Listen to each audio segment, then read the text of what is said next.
Jadi haji yang awalnya tuh ritual buat mengagungkan Allah itu malah berubah jadi ritual pemujaan berhala.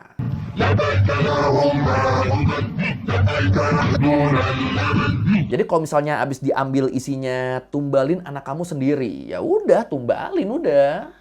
Dulu kan kita sempat ngebahas gimana kehidupan di masa jahiliyah ya. Di masa ketika Islam belum datang di Jazirah Arab. Dan ternyata emang separah itu anjir masyarakat Arab dulu. Dan di video itu kalau lu inget, kita juga tuh sempat ngebahas dikit soal kepercayaan orang-orang Arab dulu kan. Termasuk soal Ka'bah di Mekah yang malah dijadiin tempat najang ratusan berhala. Nah tapi dari video itu gue jadi kepikiran, kenapa kita nggak sekalian ngebahas agama orang-orang Arab di masa jahiliyah ya? Sebenarnya apa aja sih, atau siapa aja sih yang disembah sama orang-orang Arab jahiliyah ini? Dan apakah dewa-dewi bangsa Arab ini tuh mirip kayak dewa-dewi di mitologi bangsa lain? Kayak Yahudi, Romawi, atau India gitu? Atau beda? Yaudah kalau gitu, langsung kita bahas dewa-dewi bangsa Arab di masa jahiliyah. Di masa sebelum Islam turun. Di Learning by Google.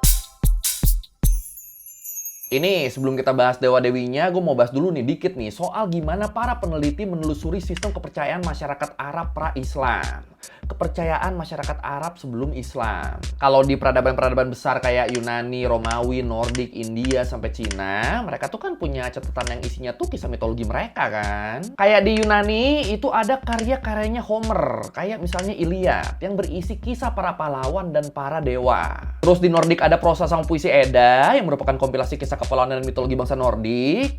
Atau kalau di India kita tuh kenal kisah Ramayana sama Mahabharata. Terus kalau di Cina juga tuh ada yang namanya namanya tuh San Hai Ching. Kayak semacam ensiklopedia dunia mistis dan makhluk kayangan mereka. Jadi macem-macem tapi semuanya tercatat tuh. Nah di masyarakat Arab pra-Islam catatan semacam itu tuh bisa dibilang hampir nggak ada. Atau kalaupun ada biasanya tuh cuma berupa puisi pendek berisi pujian ke para dewa atau dewi. Jadi nggak ada tuh silsilah lengkap dewa-dewi atau kisah sejarah penciptaan dunia versi kepercayaan mereka tuh nggak ada. Ya kalau dicari-cari sebenarnya ada sih satu tulisan yang isinya tuh semacam ensiklopedia berhala-berhala masyarakat Arab pra-Islam gitu. Judul bukunya tuh Kitab Al-Asnam.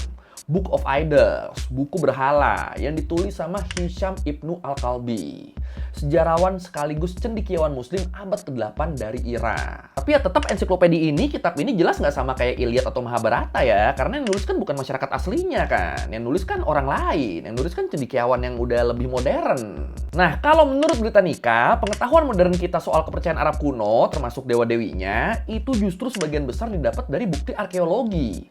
Khususnya data-data prasasti yang dipahat di batu gurun. Kalau menurut penjelasan Ahmad Al-Jalad, peneliti kebudayaan Arab kuno, beliau bilang, salah satu sumber paling berharga yang membantu ilmuwan memahami agama Arab pra-Islam, memahami agama di Arab sebelum Islam adalah penemuan puluhan ribu prasasti atau grafiti beraksara Safaitik yang tersebar di gurun berbatu di wilayah Suriah, Yordania, sampai Arab Utara. Tulisan-tulisan ini dipahat di atas batu gurun di sekitar awal Masehi sama masyarakat setempat. Nah, kenapa prasasti ini menarik dan akhirnya bisa jadi sumber sejarah buat menjelasin sistem kepercayaan masyarakat Arab pra-Islam?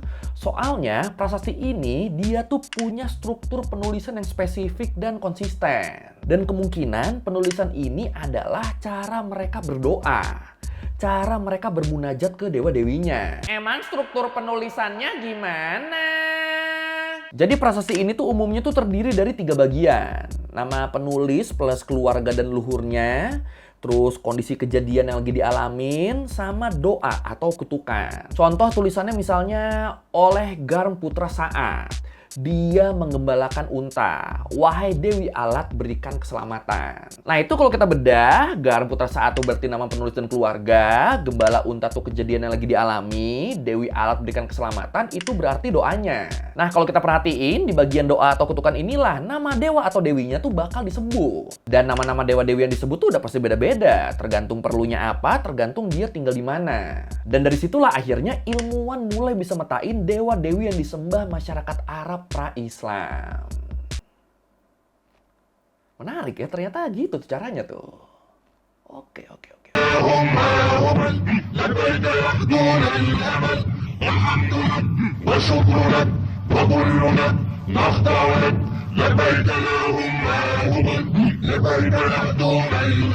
Sekarang kita masuk ke bagian utamanya. Siapa sebenarnya dewa-dewi yang disembah sama masyarakat Arab sebelum masuk ke Islam? Ya, kayak yang pernah kita bahas, dulu bangsa Arab tuh kan hidupnya kan berkelompok di dalam suku-suku ya. Di dalam klan nomaden yang biasa disebut sebagai kaum Baduy, orang Baduy.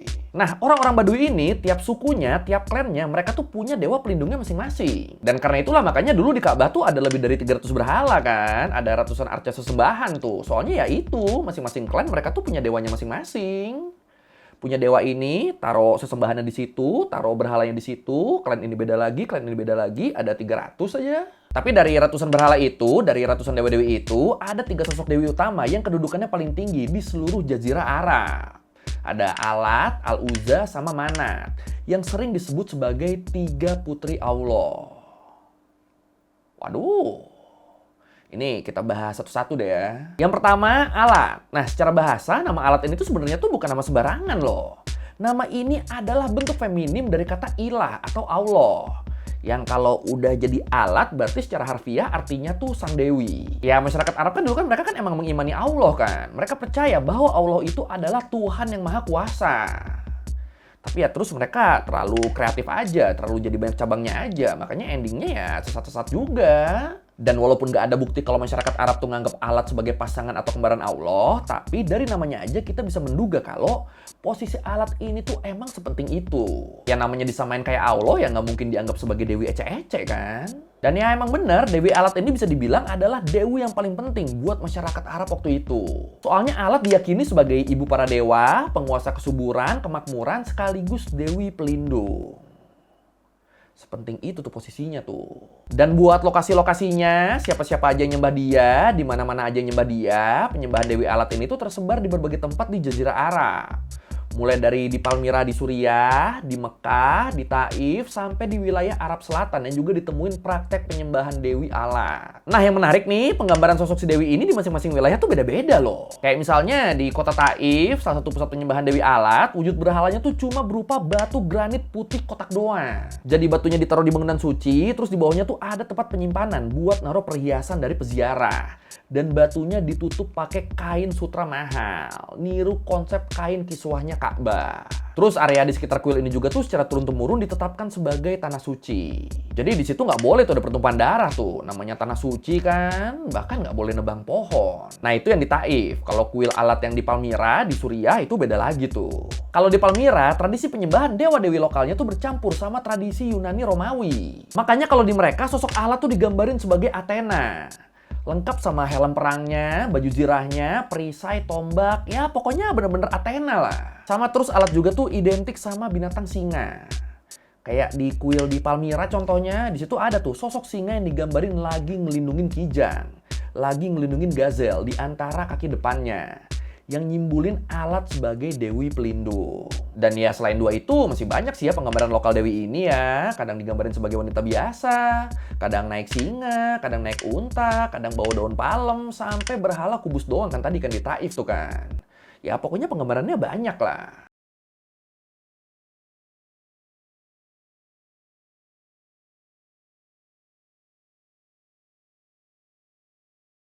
Terus yang kedua ada Al-Uzza. Nah kalau Al-Uzza secara harfiah artinya tuh yang maha kuat, yang maha perkasa. Jadi ya Al-Uzza ini adalah dewi yang selalu dikaitkan sama peperangan dan kemenangan. Makanya dia adalah salah satu dewi paling penting buat suku Quraisy di Mekah. Makanya tiap mereka perang, kayak pas perang Uhud misalnya, itu mereka bakal teriakin, "Semangat hamba-hamba Al-Uzza!" Semangat semua, kebakar semua, langsung serang udah. Sama selain dewi kemenangan, Al-Uzza juga tuh identik sama planet Venus dan dianggap sebagai dewi cinta dan kecantikan.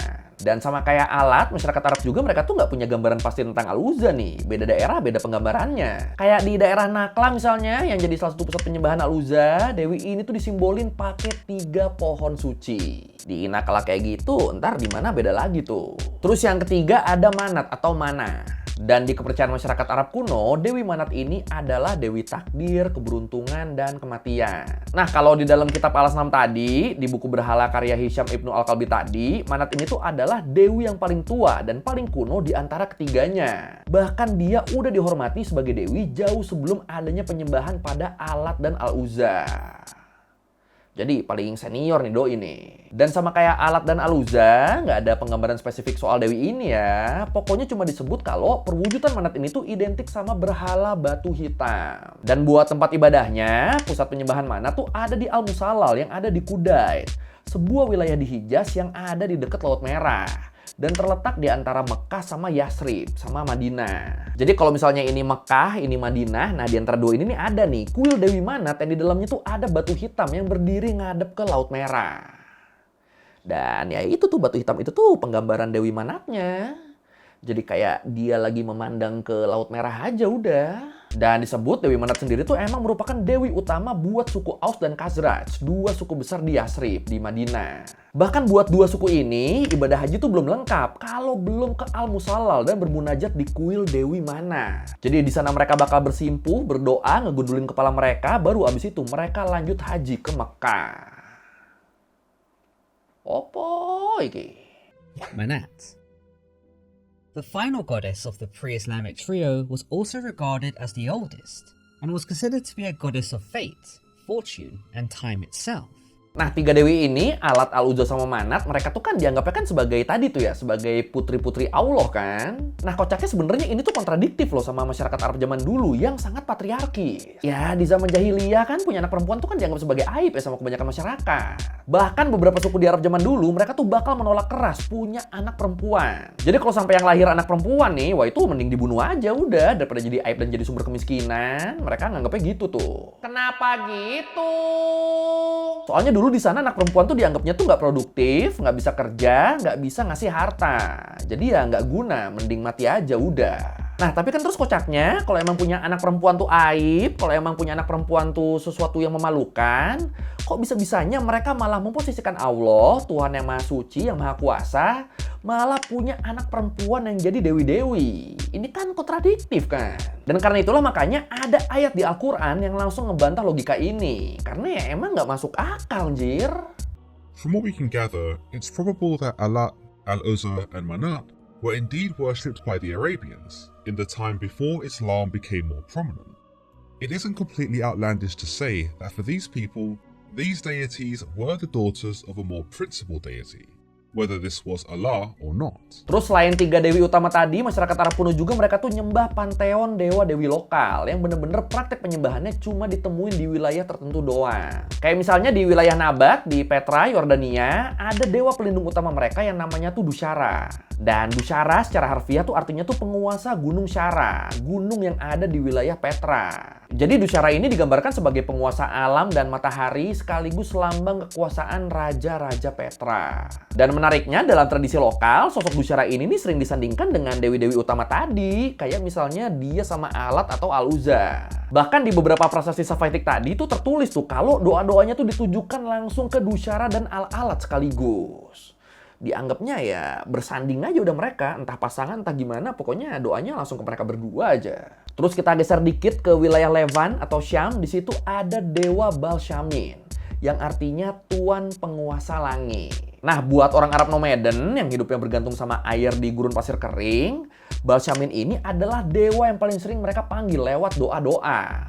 Apalagi kalau ada berurusan sama cuaca tuh, wah udah langsung ke Balshamin tuh. Bahkan di beberapa prasasti disebut masyarakat Arab tuh sampai ngelakuin pengorbanan hewan loh buat minta hujan loh.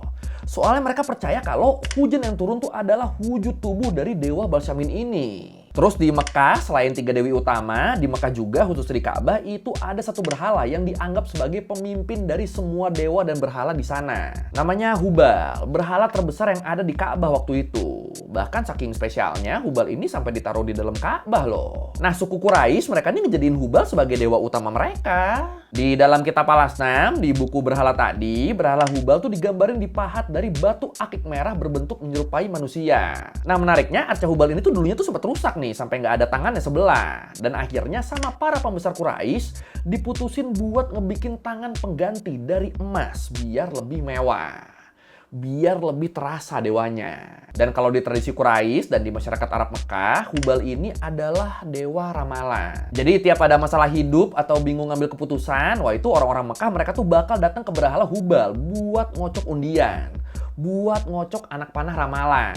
Jadi anak-anak panahnya tuh bakal ditulisin opsi-opsi pilihannya, terus dimasukin ke wadah, dikocok, dan diambil satu. Nah, opsi yang tertulis di anak panah yang kita pilih, itu yang harus kita lakuin. Jadi kalau misalnya abis diambil isinya, tumbalin anak kamu sendiri. Ya udah, tumbalin udah.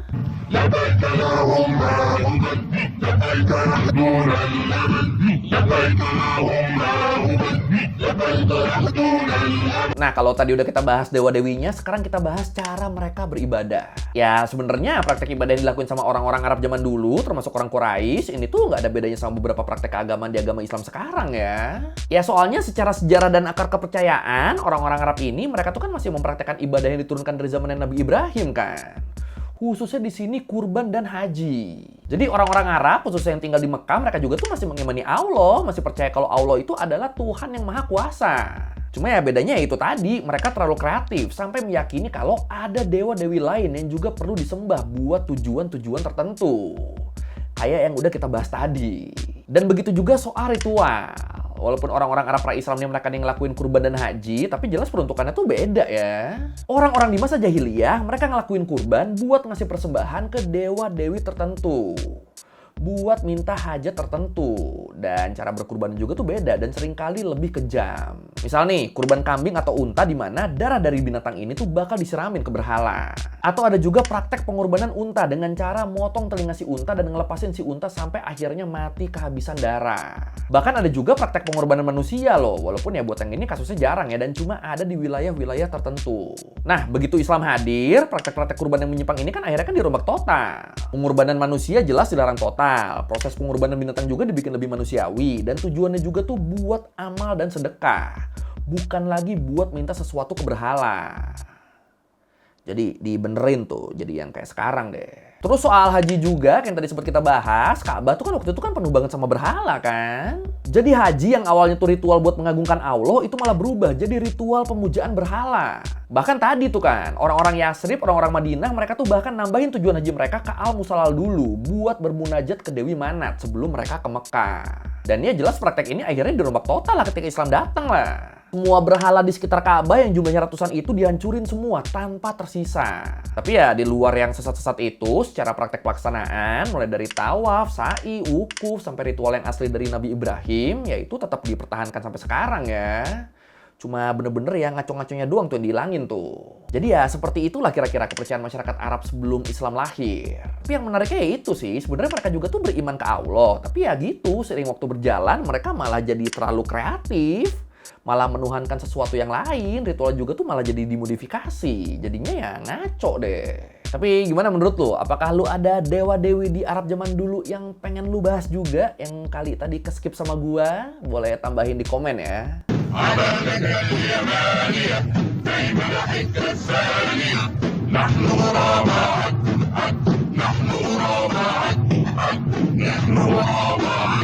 Oke, sekian learning by Guin kali ini tentang dewa-dewi yang disembah sama masyarakat Arab sebelum Islam turun. Dan ya ternyata ya mirip-mirip kayak di wilayah-wilayah lain sih ya.